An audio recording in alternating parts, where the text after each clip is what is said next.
जय भीम भाई।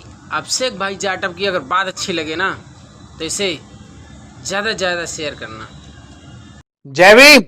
साथियों, आज 15 अगस्त है और आज आजादी की तारीख है। लेकिन साथियों, आजादी महज एक तारीख नहीं है, वो एहसास है। जो एहसास डॉक्टर बाबा साहेब अम्बेडकर की कलम में था, वो एहसास जो चंद्रशेखर आजाद की बंदूक की गोली में था, वो एहसास जो शहीद आजम भगत सिंह, राजगुरु सुखदेव, शहीद अशफाक उल्लाह खां के फांसी के फंदे में था, वो एहसास जो झलकारी बाई की तलवार में था, जिसने अंग्रेजों को धूल चटाने का काम किया, वो एहसास जो सुभाष चंद्र बोस के नारों में था, वो एहसास जो उधम सिंह की उस बंदूक की गोली में था जिसने जनरल ओडायर के सीने को चीर कर छल्ली कर दिया। साथियों, वो एहसास हर उस भारतीय की धड़कन में है जो तिरंगे के लिए धड़कती है।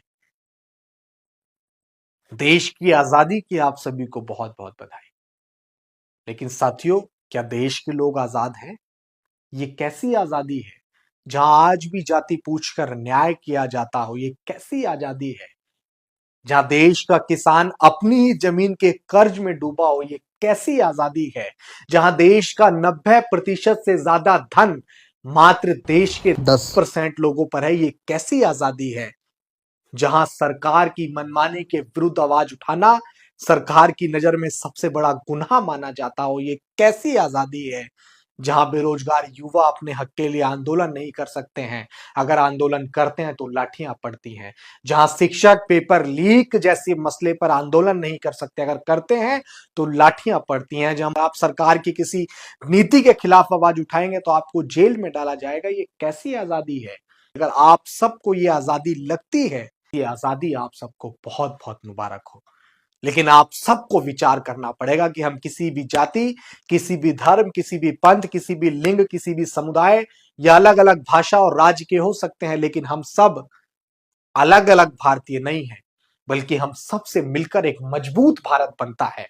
और आज अंग्रेजों से हम जीत मिली थी, लेकिन एक असली लड़ाई आज हमें लड़ने की जरूरत है, लड़ने की आवश्यकता। वो लड़ाई है अन्याय, अत्याचार और भेदभाव और डर के खिलाफ लड़ने की। और मैं उम्मीद करता हूं कि इस 15 अगस्त आप दृढ़ संकल्पित होंगे और ये संकल्प लेंगे कि हां, ये तीसरी आजादी की लड़ाई हम सब भारतवासी एकजुट होकर और मिलकर लड़ेंगे, क्योंकि वो देश कभी आजाद नहीं हो सकता है जिस देश का नागरिक आज भी भूखमरी के कारण मर रहा हो, आज भी बेरोजगारी के कारण मर रहा हो। क्योंकि हमने तो सुना है ना कि कोई भी देश उस देश के लोगों से मिलकर बनता है। आइए इस 15 अगस्त हम सब लोग संकल्प लेते हैं कि जातिगत भेदभाव, धार्मिक भेदभाव, भाषा, राज या किसी भी तरह के भेदभाव को खत्म करके अलग अलग भारतीय नहीं, बल्कि हम सब मिलकर एक मजबूत भारत बनते हैं। मुझे पता है आप लोग लाइक और शेयर नहीं करोगे, ये अगर यही नाचने गाने वाली वीडियो होती तो आप लाइक और शेयर करते, क्योंकि ये देशभक्त के ऊपर वीडियो है। जय हिंद, जय भारत।